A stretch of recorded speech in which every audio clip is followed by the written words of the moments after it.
Você é um comerciante, você é um fazendeiro, você é um industrial. Você tem muito dinheiro, com dinheiro compra tudo que você quiser. Só não compra a salvação, que hoje é dada pra quem quer.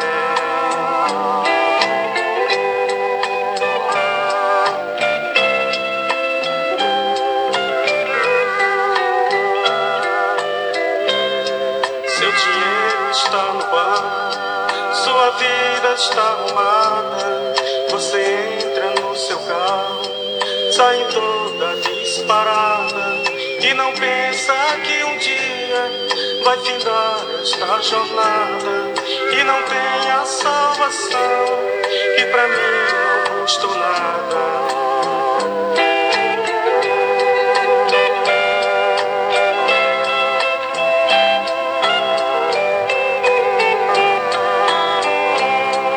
Você tem muito dinheiro, mas no seu lar não tem luz.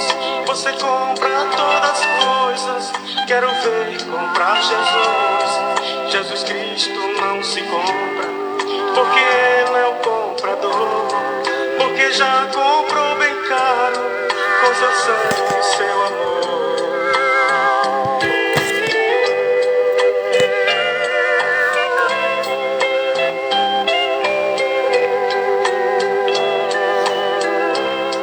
A Bíblia diz que é difícil o rico entrar no céu, porque o seu coração está preso no dinheiro.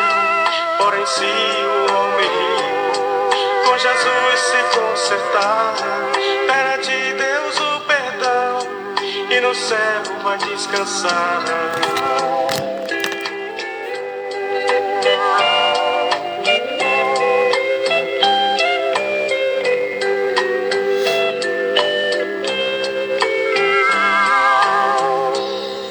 Muito bem, com esta linda música estamos iniciando mais uma live à noite de hoje.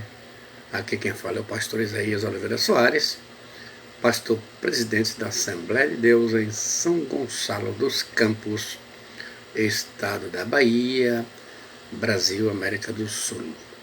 Nossos cumprimentos a todos os nossos assistentes aqui do Brasil, 22 estados de onde provém pessoas que estão nos assistindo. A gente agradece de coração esses 22 estados. Aqui na Bahia, 53 cidades do solo baiano estão nos assistindo. A gente agradece e louva muito a Deus pelas vossas vidas.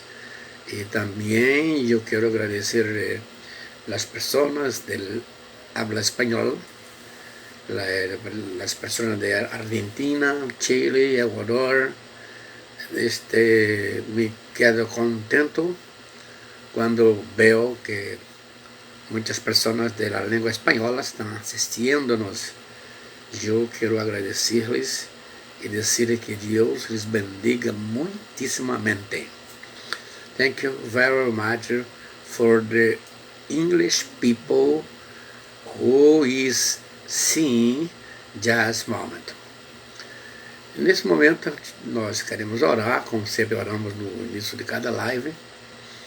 E hoje eu quero registrar aqui e orar também nessa live, registrar os aniversários do pastor Ezequias do Rosário, nosso grande amigo. Às vezes eu fico pensando que Ezequias é aquele irmão que eu não tive. O Ezequias, ó, Deus te abençoe, é um pastor muito amigo, dedicado. Ele está gerindo o trabalho de ação social da nossa CEADEB.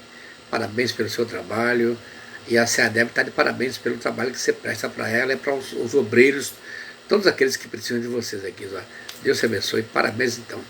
E Gerson também está aqui. Eu quero incluir Gerson aqui, que ele está recebendo de todos nós, toda a família, as felicitações. E eu agradeço a Deus pela vida do Gerson. Então, Gerson, quando nasceu, nós estávamos fazendo missão no Equador.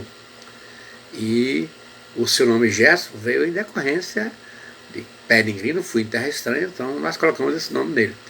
E interessante que a clínica onde ele nasceu, Clínica São Lucas, no bairro de Pintados, em Quito, Equador, e ficamos muito felizes porque os donos fizeram questão de acentuar que 6 anos que a clínica funcionava, só nascia mulher. E eles estavam preocupados. E Gerson veio quebrar esse protocolo e nasceu, iniciando uma nova história para aquela clínica. Ó, Gerson, Deus abençoe, você nasceu para abençoar. E aqui, acrescento aqui os parabéns para Deise, que é a sua esposa, porque ao lado de um grande homem está uma grande esposa. Deise, seus filhos Tiago e Loren, recebam também os cumprimentos dessa apresentação aqui.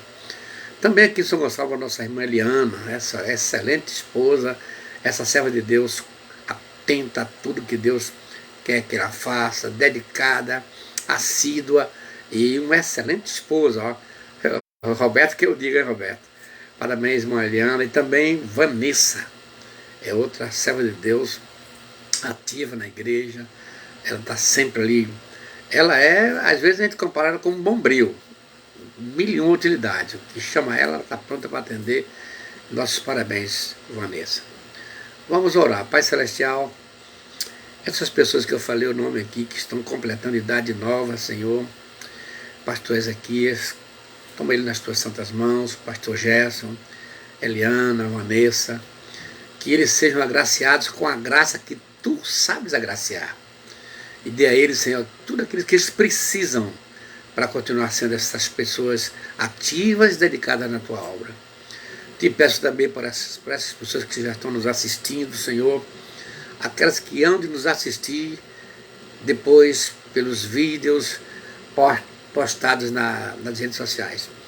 Que essa palavra seja de valia, de grande bênção para todas elas, no nome de Jesus. Amém. Pois bem, a nossa temática hoje é as profecias nas áreas tecnológicas e espirituais que já se cumpriram na sua íntegra. Já essa terceiro programa, terceira live que eu estou abordando essa temática de profecias, considerando que essa pandemia, esse isolamento social, igrejas fechadas e o povo tudo em casa, isso despertou o ânimo de muita gente que está por aí se apresentando que é profeta do Senhor e até se anima a gravar vídeos. Olha, o que tem de vídeos esdrúxulos, estranhos, com até pessoas dizendo que Deus falou comigo, Deus me... Às vezes eu até entendo, alguns dizem assim, Deus ministrou meu coração. Se ministrou seu coração, é para você, não é para ninguém. Aí anima-se em gravar um vídeo e pega, olha aqui um texto bíblico e vai ministrar, vai pregar. E afinal, isso é uma profecia? E nem palavra profética também. Então por isso resolvi fazer essas lives, porque olha, imagine, 73 anos, o que já vi de aberrações chamadas profecias. Eu sou contrário, que não estou querendo com isso que ninguém me entenda que eu sou. Não, o pastor Isaías nasceu no fogo, nasceu na Assembleia de Deus, quando havia milagre todo dia. E já vi muitas profecias em línguas estranhas interpretadas. Isso muitas vezes já vi revelações, já vi tantas coisas bonitas. E o pastor Isaías sabe discernir entre uma profecia de Deus que não é. E não é muito difícil, não. Numa reunião, vamos dizer, 30 pessoas estão reunidas num lugar. E Deus começa a usar uma pessoa e ninguém sente nada. Tem alguma coisa que está errada aí, você não acha? É isso que eu estou querendo passar aqui. Mostramos aí nessas outras lives o que é profecia, quem é o profeta, como é que o profeta, como é que Deus levanta. É uma chamada, é um ofício. E não é assim alguém acha que deve se titular profeta e sai por aí profetando, não. Não é bem assim, não. E aí mostramos, na segunda live, eu mostrei as profecias que se cumpriram especialmente na vida, na morte e ressurreição de Jesus. E hoje a gente vai ver essas profecias que se cumpriram já nas áreas tecnológicas e também nas áreas espirituais. E depois eu vou fazer uma outra ainda para mostrar as profecias que não se cumpriram. Tem muitas que não se cumpriram, tanto na história bíblica quanto na história secular, até na história da igreja. Eu conheço um bocado dessa que eles falaram com tanta segurança, mas também dou graças a Deus, porque alguns falaram que alguém ia morrer, e se morresse seria uma mortandade terrível, e nada. Aí tem uma para ir para segunda-feira de atrito que vai morrer um bocado de gente. Mas, eu sinceramente, não é bem assim não. Então o texto bíblico para a live de hoje está em 2 Pedro, segunda epístola de Pedro, capítulo 1, versículo 20 e 21, que diz assim, sabendo primeiramente isto, 2 pontos, que nenhuma profecia da Escritura é de particular interpretação. Aqui fala de interpretação. Preste atenção aqui. Porque a profecia nunca foi produzida por vontade de homem algum. Então não é assim, se querer, não. Mas os homens santos de Deus falaram inspirados pelo Espírito Santo. Então alguém se levantar e dizer que é profeta e querer dizer que foi o Espírito Santo que lhe usou, é um risco. Por isso que lá no Antigo Testamento Deus matava. O profeta que levantasse e falasse em nome de Deus, quando foi ele que mandou, ele era morto. Graças a Deus que chegou o tempo da graça.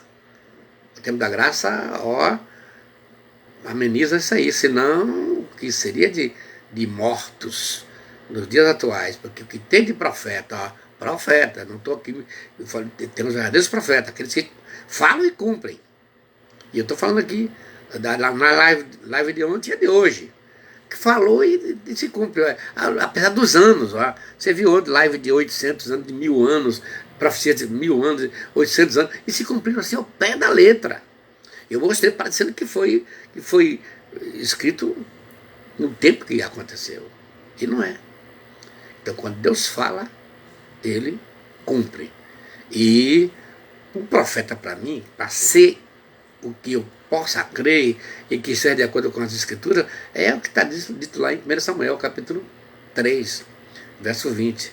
E Samuel estava confirmado como profeta, desde Dan até Beceba, como profeta do Senhor. E lá mais diz assim, nenhuma de suas palavras caiu por terra. Mas da hora por alguém, está curado, Deus está dizendo que está curado, a pessoa morre? Foi Deus que falou? Claro que não foi. Então, eu vou fazer o quê? Eu vou ficar aqui para agradar que o homem... Nada. A Bíblia não ensina assim não. A Bíblia diz que só o profeta só será reconhecido como profeta do Senhor se o que ele disser acontecer. O profeta que profetiza a paz, só quando vier a paz que ele será confirmado como profeta do Senhor. Está lá em Jeremias. Então, não tem muita conversa não. Aqui é Bíblia. Bíblia é Bíblia. Então, profecia, vamos ver aqui agora a profecia e sua relevância nas Escrituras. Quer dizer, a Bíblia dá muita valia, porque, olha, eu falei que só sobre Jesus tinha 300 profecias, 300. Sobre a segunda vinda de Cristo, 1818 vezes, 1800 vezes. Só no Novo Testamento, 300 vezes. Então, 318. Então, a Bíblia dá uma importância incrível às profecias. Agora nós que precisamos aprender para que não vamos ficar assim, sendo enganados. A gente que chega lá e diz que Deus falou e não falou. Já falei aqui que eu ganhei, eu teria ganhado um bocado de carro, porque o que foi de profeta, quando não tinha carro, meu primeiro veículo foi a bicicleta. Não, primeiro foi o carro dos apóstolos, Canela 11. Depois a bicicleta. Depois comprei um carro velhinho. Olha o que vem de profeta, toma aqui, segura essa chave aqui, Deus está dando um carro novo. Ah, meu Deus do céu. E eu me lembro que eu cheguei na casa de uma irmã, para visitar uma cunhada minha. E lá estava que sou do Rio de Janeiro, prepensa profetiza. Quando minha cunhada me apresentou, que era cunhado e tal, ela pegou em minha mão e começou a profetizar. Ela dizia, vou falar com tua esposa agora, ela que está sendo um obstáculo para o teu ministério, vou falar com ela agora. Levei um susto. A esposa nunca foi tropeço para o meu ministério, a prova está aí. 73 anos de idade, 52 de casado e 51 de ministério. Os nossos filhos todos na igreja, 4 já são pastores, um é diácono, e as outras meninas, uma casada com um pastor, as esposas são presbíteros. Por aí você pode ver que aquilo que aquela profetisa falou não tem nada a ver com... Isso só eu, se for contar minha experiência aqui, amanhã eu devo falar alguma coisa sobre isso. Mas vamos acentuar aqui que a profecia tem muita relevância nas Escrituras. Aí eu vou repetir aqui o que eu falei já. O profeta era um vidente. Por que um vidente? Porque Deus mostrava as coisas pela tela da revelação. Lá em 1 Samuel 9,9 está escrito assim, antigamente Israel, indo alguém consultar a Deus, dizia, vinde, vamos ter com o vidente. Porque o profeta de Israel antigamente se chamava vidente. Então, o profeta era um instrumento da comunicação divina. É isso que eu quero colocar na cabeça de todo mundo isso aqui.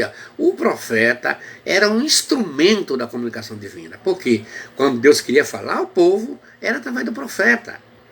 Não é esse pessoal que chega ali, eu estou aqui porque eu quero gravar esse vídeo porque Deus ministrou no meu coração. Pera lá, não é assim não. Embora Deus tenha falado muitas vezes, como está a palavra de Deus, diz assim, e de muitas maneiras pelos profetas, ele falava. Por causa disso nós estamos na unidade no ministério, nas profecias, nas mensagens proféticas. A grande responsabilidade do profeta era lutar em favor da obra de Deus. Tem uns aí que fica jogando conversa fora. O profeta é aquele que fala da parte de Deus ao homem. Quando Deus queria ou precisava falar com o povo, no sentido geral, ele o fazia através dos profetas.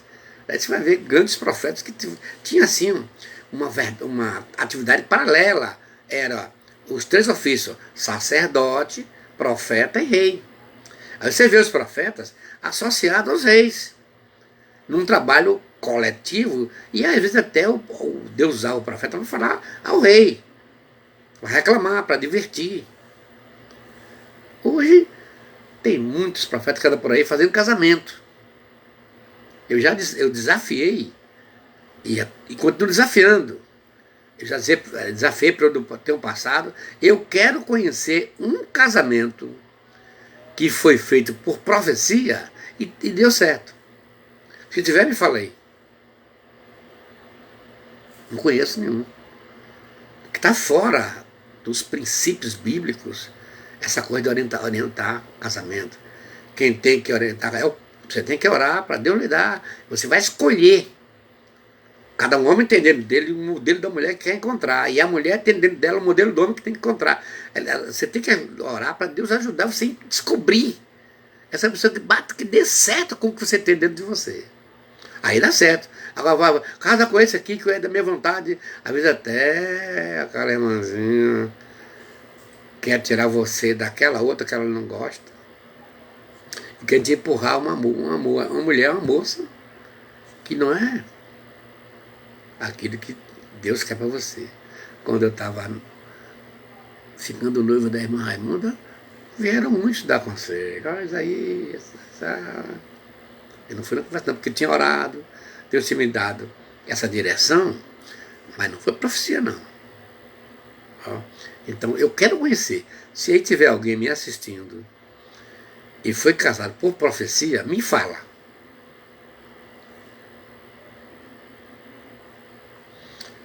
Muito bem. Tu, porém, Daniel, encerra estas palavras e sela o livro até o tempo do fim. Muitos correrão de lá para cá e o saber se multiplicará. É a primeira profecia que eu vou pegar aqui, essa expressão que até grifei aqui, e o saber se multiplicará. Eu li Daniel 12, verso 4. Essa é a primeira profecia, Daniel 12, 4, que eu peguei aqui. Ela não é a primeira da Bíblia, não. É que eu estou pegando aqui.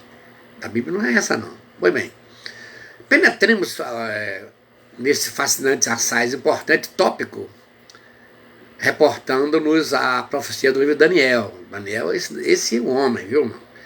Pronunciada por um anjo. Ela nos dá uma sentença, um quadro revelador do caráter dos acontecimentos do fim dos tempos. Indica essa profecia que, ao se aproximar esse fim, ocorreria um aumento sem precedentes do saber humano, bem como dos meios de comunicação. Queria o anjo que compreendêssemos esses acontecimentos como sinais, tá certo? As sinais dos tempos, sinais do fim dos tempos. Daniel era um dos judeus que foram levados presos para a Babilônia por Nabucodonosor, que foi rei de Babilônia de 605 a 562 a.C. Preste atenção que quando você notifica a cronologia bíblica, ela é em ordem regressiva, né? 605 a 562 a.C., porque se pegou 4.004 anos, que é o ano, o tempo que Adão viveu, por essa cronologia aqui, e vai reduzindo até chegar ano zero, que foi quando Jesus nasceu. Então Daniel, em hebraico, Daniel, também chamado de Beltesazar, o nome de Deus lá na Babilônia, foi um jovem príncipe judeu levado como prisioneiro de guerra pelas tropas do Império Babilônico, em meio à rebelião para a independência de Judá. Ele serviu ao rei Nabucodonosor II e seus sucessores com lealdade e competência até o momento em que a Babilônia foi conquistada por Ciro o Grande.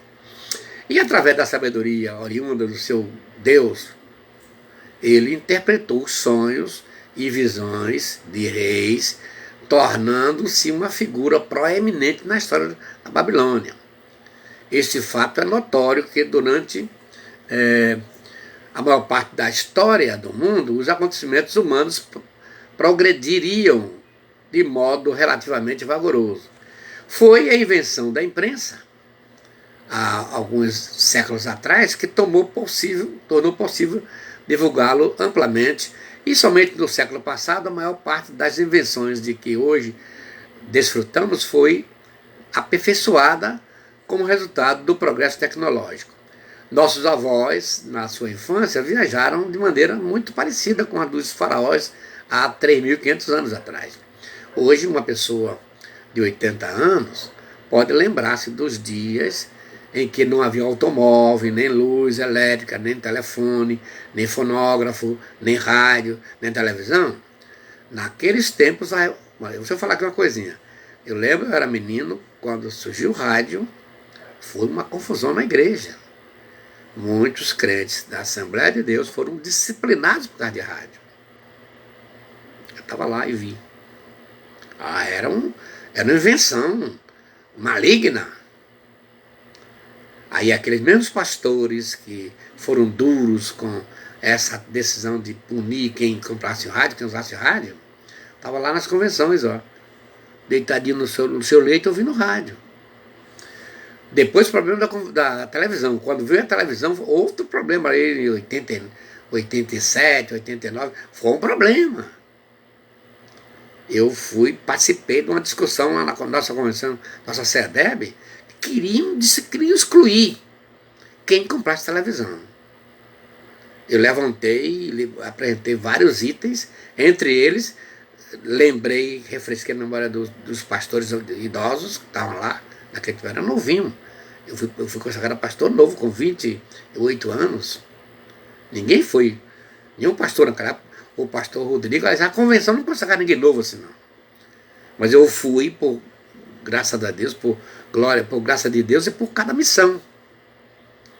Então eu estava lá no meio dos pastores. Pastor Dermeval, era motorista do pastor Rodrigo, era pastor Severino Soares, Odilon Barbosa, pastor Luiz Santana Santos, pastor João Evangelista, tá vendo? Firmino Herculano, aquela turma de pastores que eram a nata da Assembleia de Deus na Bahia. E lá eu estava, levantei e felizmente eu fui o quinto orador a falar. Foram 7 que foram escolhidos para falar. Eu fui o quinto. Aí derrubei aquela proposta. Felizmente ninguém foi, mas queria que fosse excluído. Quem comprasse talvez. Já tinha um pastor na Bahia que chegou, fez um arraso na igreja onde ele trabalhou. Ele disciplinou, afastou do ministério, afastou do Roda Auxiliares, quem tivesse televisão, ele estava fazendo um arraso.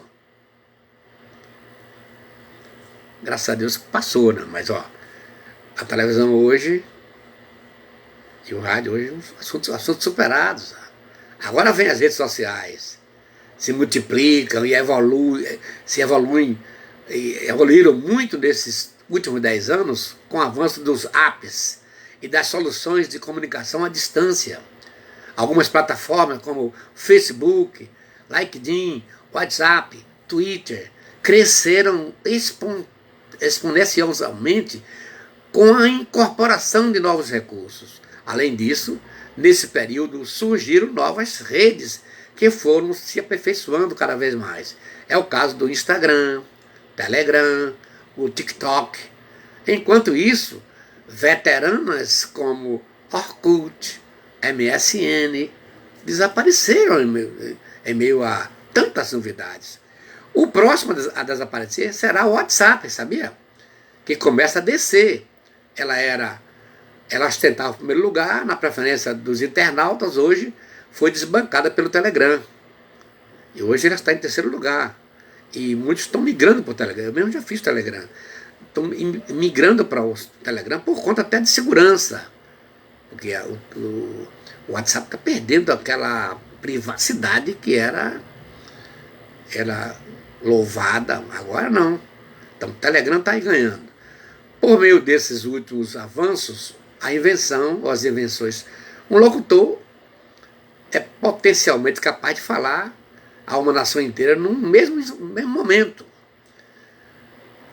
Coroando a série de descobertas reveladoras das habilidades do homem, está a da energia nuclear, tornando conhecido o mundo no cataclismo atômico de Hiroshima.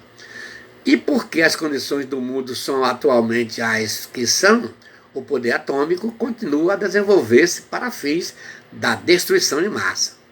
É aparentemente uma descoberta destinada a acabar com todas as demais. Não tomaremos tempo aqui para falar sobre isso, porque o tempo é curto, não é? Mas ó, o anjo deu a entender a Daniel que o grande incremento do saber humano seria um sinal do fim dos tempos. E ó, a profecia está se cumprindo.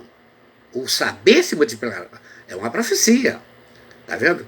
Quando o homem é usado por Deus, sua palavra, sua profecia não cai por terra.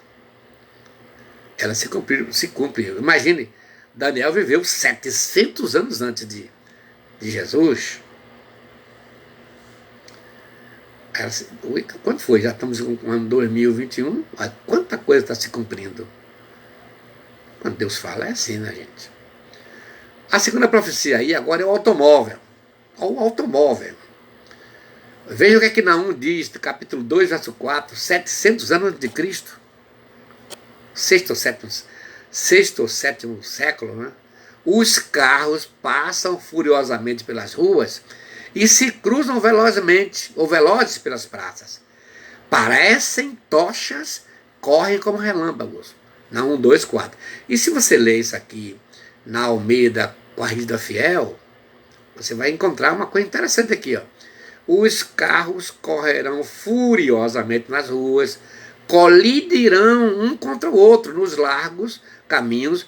O seu aspecto será como de tochas, correrão como relâmpagos. Ó, colidir é um verbo moderno, que é usado pelos repórteres para dizer que um carro bateu no outro. Ó, tá vendo? Isso, pense bem aqui. Essa a mais notável das profecias da Bíblia. Não viveu 700 anos antes de Cristo. tão minuciosa é esta antevisão profética do automóvel que dificilmente seria compreendida por ele que estava falando e pelos os seus interlocutores. Os estranhos veículos vistos por Naum, na sua visão, eram como tochas ardentes. Assim que ele se refere aqui. Sem dúvida, aos fortes faróis dos carros modernos. Naquele tempo o carro não tinha nem farol. O cruzar veloz pelas ruas e praças é adequado modo de descrever o tráfego que circula ruidosas pelas artérias das grandes capitais. Tráfego cuja intensidade de tal forma cresceu que se tornou ameaça à vida, como a Avenida Paulista em São Paulo, a Quinta Avenida em Nova York, gente, Paralela em Salvador.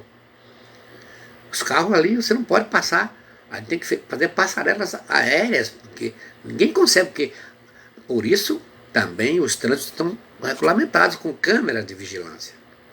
Senão, porque os carros não permitiriam ninguém falar. Interessante que a história do automóvel tem início por volta de 1769, com a criação do motor a vapor de automóveis capazes de transportar humanos.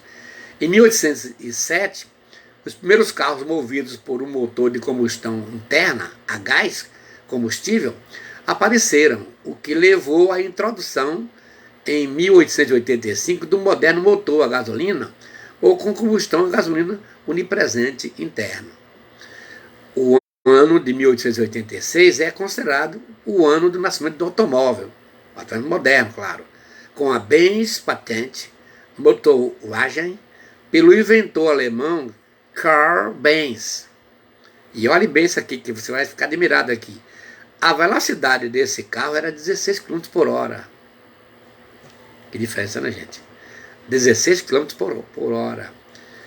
Os carros, hoje os carros 280, os carros novos que estão saindo agora, saem com um velocímetro indicando que podem puxar até 280 km. Mas os carros de Fórmula 1, 361,8 km por hora.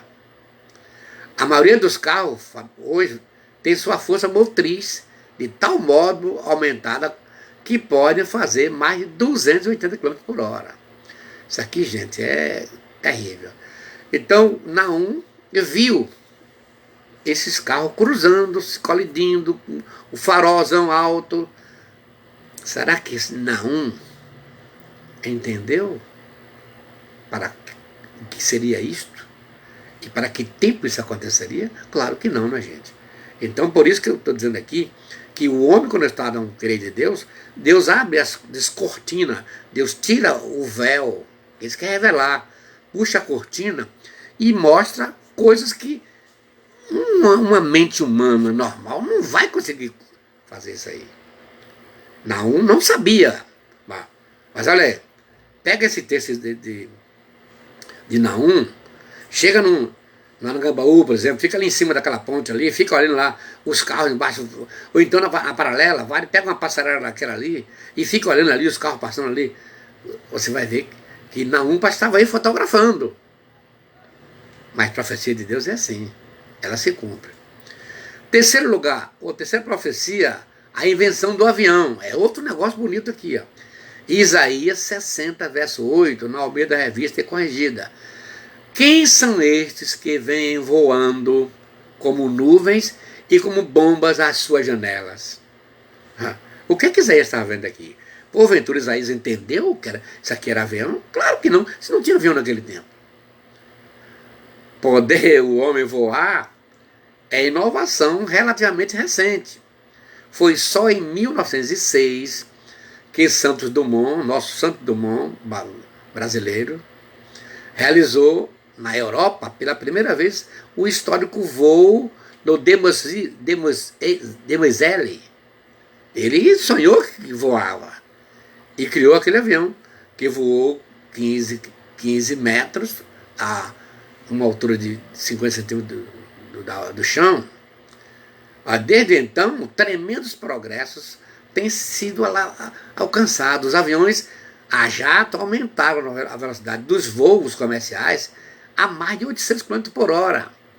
O homem tem voado em foguetes à velocidade de uma bala de canhão, ou seja, acima de 28.500 km por hora, nos foguetes espaciais. Né? Que o homem voaria um dia foi predito nas Escrituras, e a profecia que disso fala tem cenário assaz notável, envolvendo a defesa da cidade de Jerusalém. Israel viveu no 8º século do ano de Cristo. O que será que Isaías imaginou que seria essa profecia? Em 1917, quando o general inglês Allenby subiu do Egito para disputar a posse da Terra Santa, os turcos estavam decididos a defender Jerusalém até o último homem. Allenby, crente devoto, queria poupar a cidade santa dos horrores de um cerco. Não desejava que fosse a sagrada e história da cidade danificada pelo bombardeio. Ajoelhando-se em sua tenda, rogou a Deus tornar-se a batalha desnecessária. No dia seguinte, mandou que seus aviões de reconhecimento voassem sobre Jerusalém. Muitos dos turcos jamais haviam visto um avião, apressadamente evacuaram a cidade sem dar combate. Assim, literalmente, pode-se dizer que o Senhor a defendeu pelo aeroplano, como ave voando. Observe que o livro do Apocalipse diz que a última praga será derramada no ar. De que resultará a queda das cidades das nações? Apocalipse 16, verso 17. Que é isso senão a destruição atômica? A invenção e o aperfeiçoamento do aeroplano são mais um sinal da aproximação do dia da volta de Jesus. É uma profecia. Gente, como se cumpriu? É isso aqui. Profecia de Deus se cumpre. Se não for de Deus, não se cumpre. Se você não tiver a orientação de Deus para falar, não fale. Engula.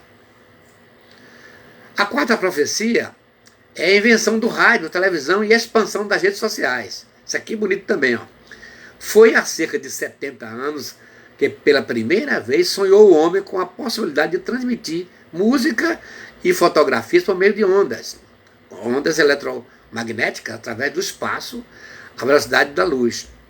Eu lembro que eu estava no Equador em 1976, 77, e quando saiu uma reportagem que nós poderíamos um dia falar vendo a pessoa. Meu Deus do céu, para mim aquilo era a última. Quando anunciou-se que a televisão seria a cor, eu lembro. Eu estava indo lá em Quito, Equador, enquanto era missionário, e fui comprar alguma coisa lá numa zona, como fosse aqui o Feiraguai, lá era Bahia o nome. E aí, quando cheguei lá, tinha uma televisão transmitindo o jogo da seleção brasileira. E eu de cá, era a cores, gente. De cá eu via verde e amarelo, jogando contra a Argentina. Eu fiquei muito feliz. Meu Deus, eu pensei comigo, meu Deus, e agora? O que é que vai vir aí pela frente? Se os jogos das seleções estão sendo transmitidos ao mesmo momento, ao mesmo instante, ao vivo e a cores, as mesmas cores, antes era preto e branco. Eu pensei, o que será que virá? Já ficou para trás a televisão, hoje as redes sociais estão muito mais além. Isso, gente, profecia do Senhor. Em Jó, capítulo 38, verso 35, diz o Senhor: ordenarás aos relâmpagos que saiam e te digam, eis-nos aqui? Há, a respeito deste assunto, uma interessante profecia no capítulo 11 do Apocalipse. O poder da besta, no final dos tempos, tendo vencido e matado as duas testemunhas, deixou os corpos ficar expostos nas ruas de Jerusalém. Note-se que Apocalipse 11, verso 9, a significativa declaração de que se segue. Então, muitos dentre os povos, as tribos e as línguas e as nações contemplam os cadáveres das duas testemunhas por 3 dias e meio e não permite que esses cadáveres sejam sepultados. Deduz desse versículo aqui que essa cena que vai ocorrer aí em Jerusalém, que todo mundo vai ver. Por que meio, gente? Televisão e redes sociais. Tá na cara, ó. Imagine, João, ele foi o último escritor da Bíblia. Ele pertence ao período de 100 anos depois de Cristo. O primeiro escritor foi Moisés, 1500 anos de Cristo, e João, o último, 100 anos depois de Cristo. Por isso que se diz que a Bíblia levou 16 séculos para ser escrita. Então João escreveu aqui, e olhe bem, e João recebeu aquele encargo do anjo, ó, escreve as coisas que vistes, as que são, e as que depois dessas vão acontecer. Ó. Aí está a divisão do Apocalipse. Ó. As que viste, as que são, e as que depois dessas vão acontecer, que vai a partir do capítulo 4 até o 22. Então esse caso aqui, lógico, com as testemunhas morrerem, todos poderão ver por via o que, gente? Pela televisão e redes sociais. Olha como a profecia autêntica aqui é Deus falando.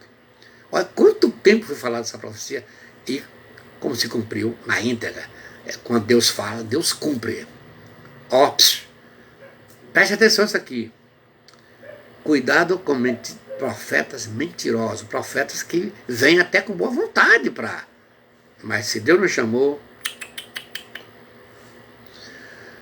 A quinta profecia é a invenção da bomba atômica. Está em Apocalipse 13, verso 13. E faz grandes sinais, de maneira que até fogo faz descer do céu à terra, à vista dos homens. Isso aqui, estou referindo aqui, é a besta. E vai surgir depois no dentro da igreja. O impacto causado na história pela energia atômica mal podia ser suspeitado há alguns anos atrás. Ainda no tempo, aquele tempo pior ainda, com João teve essa visão. Einstein foi o primeiro a predizer as possibilidades do átomo, quando em 1905 deu a conhecer a fórmula matemática que pronunciava o seu incrível poder. Ao desencadear-se a Segunda Guerra Mundial, em toda a sua fúria, descobriram os cientistas o segredo da reação atômica na cadeia. Logo depois, as possibilidades do poder atômico foram reconhecidas pelos governos o governo americano, e a partir daquele momento, tudo quanto dizia a respeito à fissão nuclear foi envolvido num manto de sigilo. Somente quando a destruição atômica de Hiroshima foi anunciada, teve o público conhecimento do que se tratava. O poder atômico estava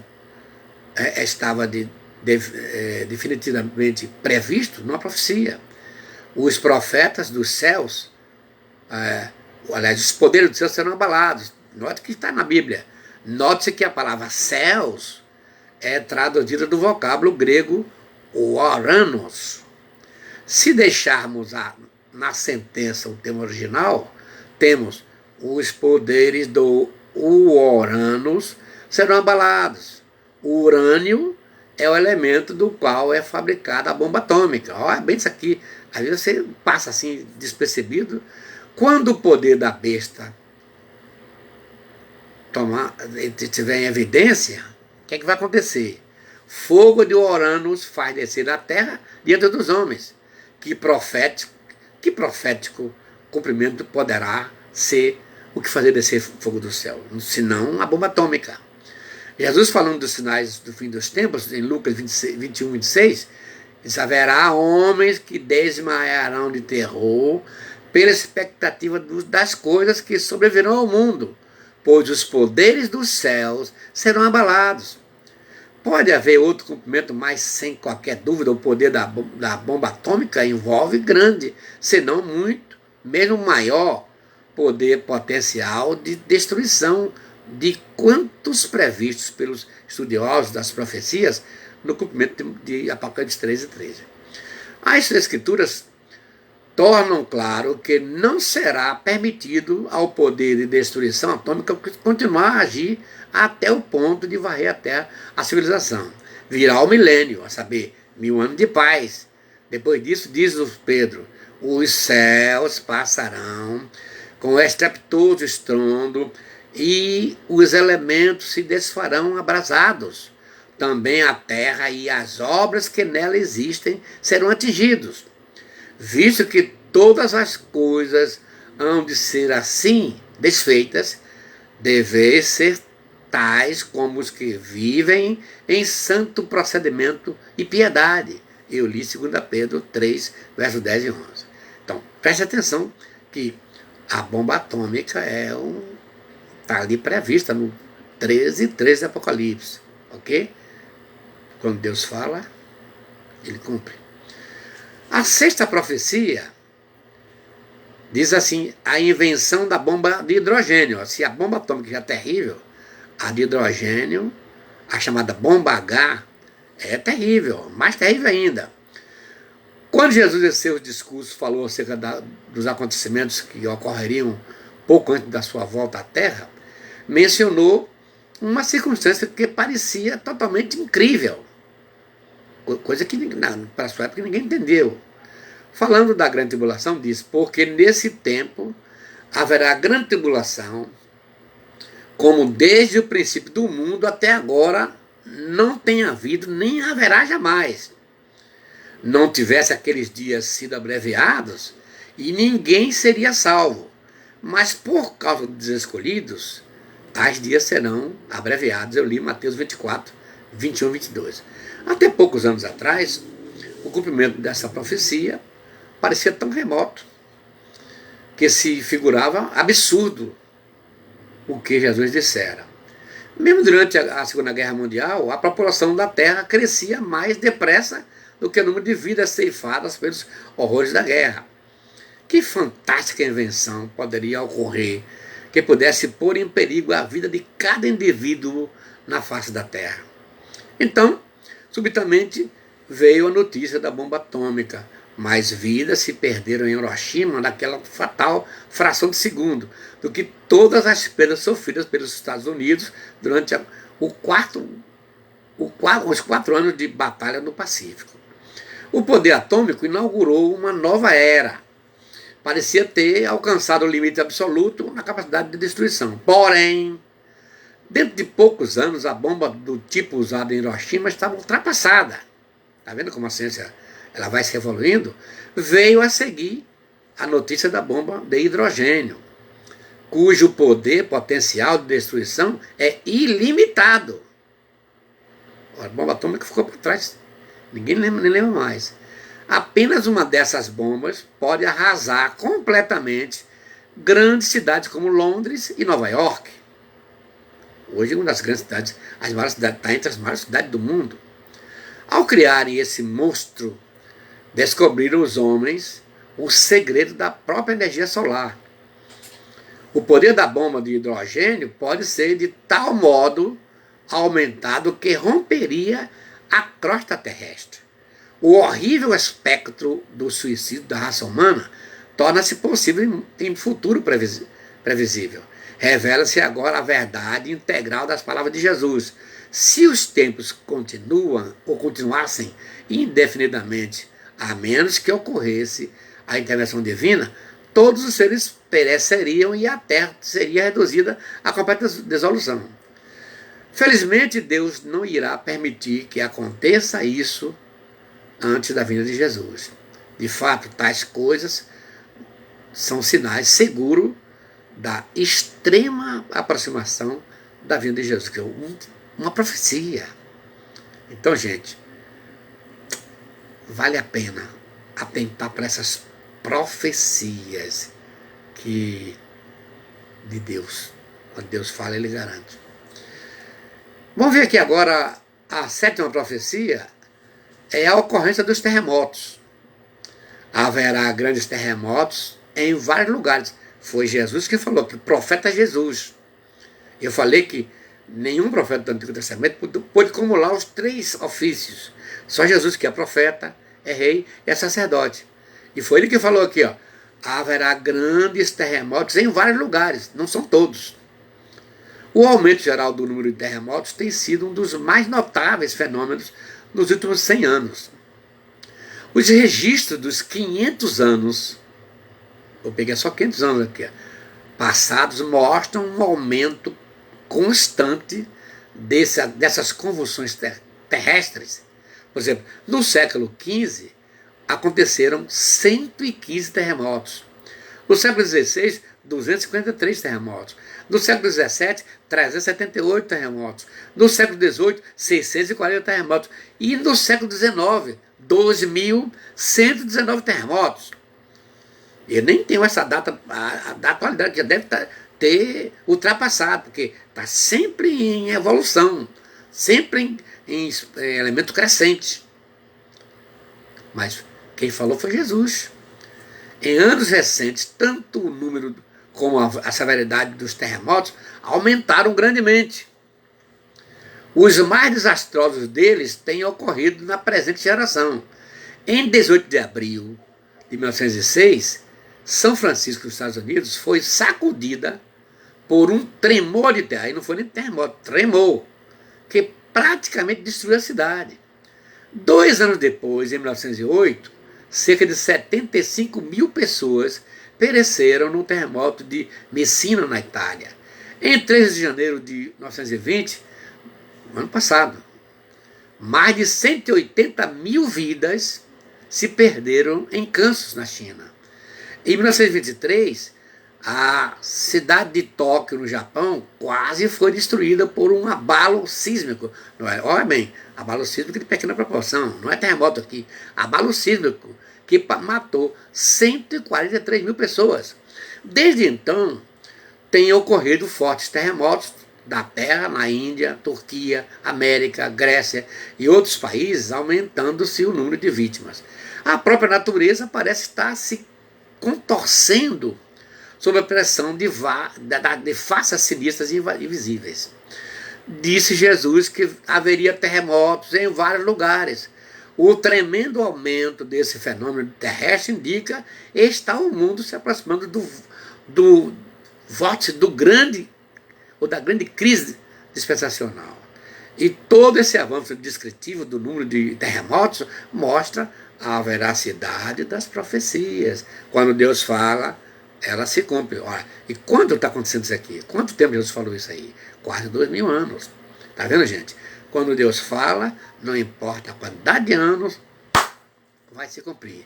E desses profetas todos, só Jesus, que é onisciente, onipresente, ele faz parte da Trindade, é que sabia quando, onde e como isso aconteceria. Os outros profetas, não. Eles não tinham ideia. A 8ª profecia sinaliza o bramido do mar e das ondas. Haverá sinais sobre a terra, angústia entre as nações, em perplexidade por causa do bramido do mar e das ondas, como está em Lucas 21, 25. A gente está vendo isso aí acontecer, gente.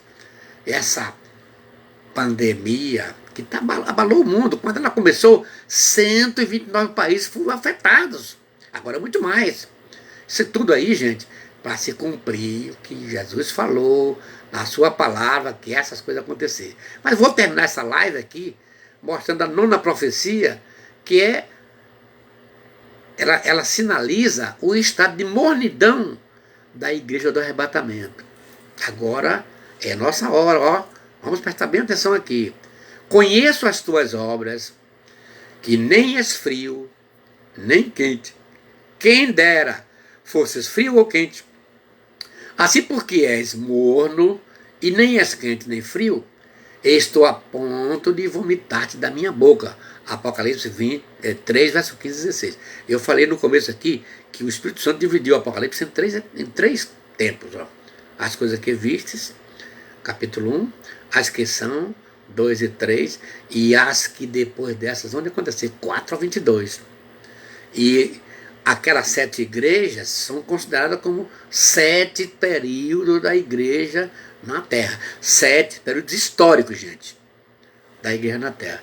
Se essa interpretação é verídica, ou a gente pode confiar, mas não pode confiar porque O Senhor mesmo falou, as coisas que existem, as que são, tá vendo? E as que depois dessas vão acontecer. Depois dessa, depois do arrebatamento da igreja começa. O capítulo 4 começa até 22. Então, aí você vai ver a palavra igreja e igrejas no plural, do capítulo 1 até o capítulo 4, 19 vezes. Aí do capítulo 4, tanto não vai ver mais, só lá em 22, 16. É exatamente o tempo que a igreja estará fora da terra. Então é verdadeiro.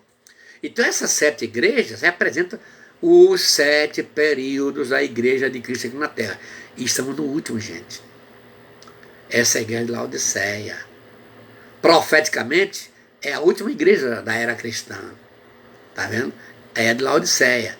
Laodiceia é a mundana igreja apóstata que perdeu a visão do propósito de Deus e que é julgada no fim dos tempos. Cristo descreve-a como sendo uma fria, nem fria e nem quente, porém morna. Por esse motivo está a ponto de vomitar da sua boca.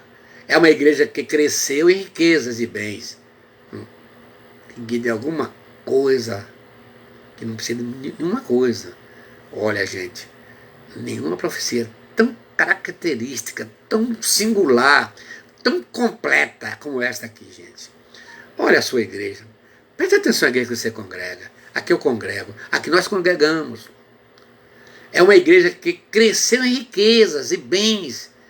Tem igreja que tem os carros sofisticados, tem canal de televisão, tem rádio, tem igreja que tem rede de hospitais. Meu Deus do céu. A igreja cresceu, ela ficou rica.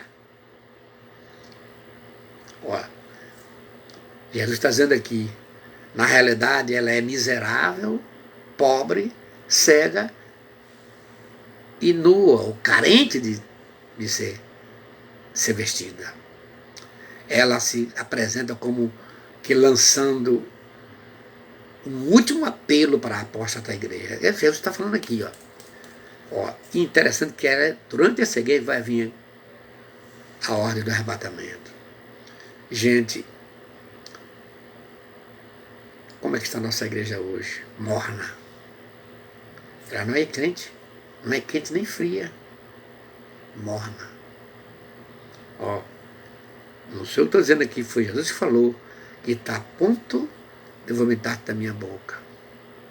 Ele aconselha que compre de mim colírio para ungir os teus olhos para ver. Aí não está vendo. Os cultos estão sem vida, os cultos estão sem fervor. Está terrível, gente. Terrível mesmo. Isso aqui não tem uma profecia que seja tão contundente como essa aqui. Jesus está voltando.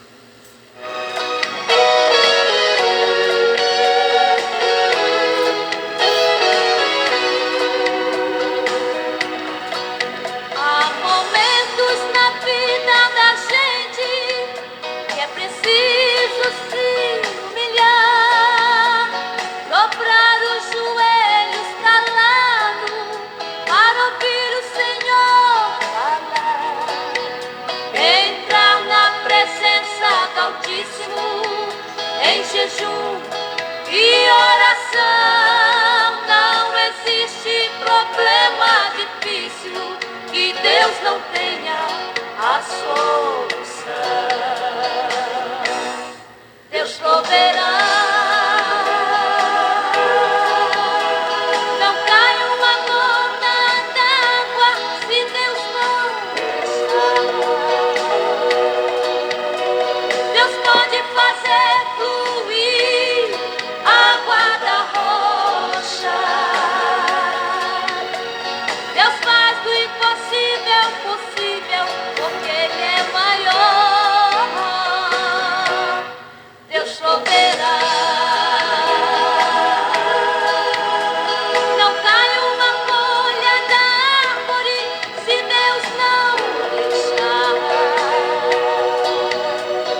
ser o fruto.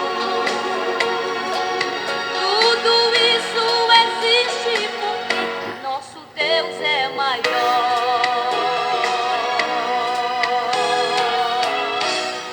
Ó Deus eterno, estamos orando nesse instante. Porque, Senhor, depois de ler esse conteúdo, de adentrar a Tua Palavra e ver como as profecias se cumprem à risca, ao pé da letra, item por item, Senhor. E ao meditar que pertencemos à igreja morna, essa igreja que é rica, que muitas vezes deixou de lado os elementos estruturais da fé, oração, jejum, Tua Palavra.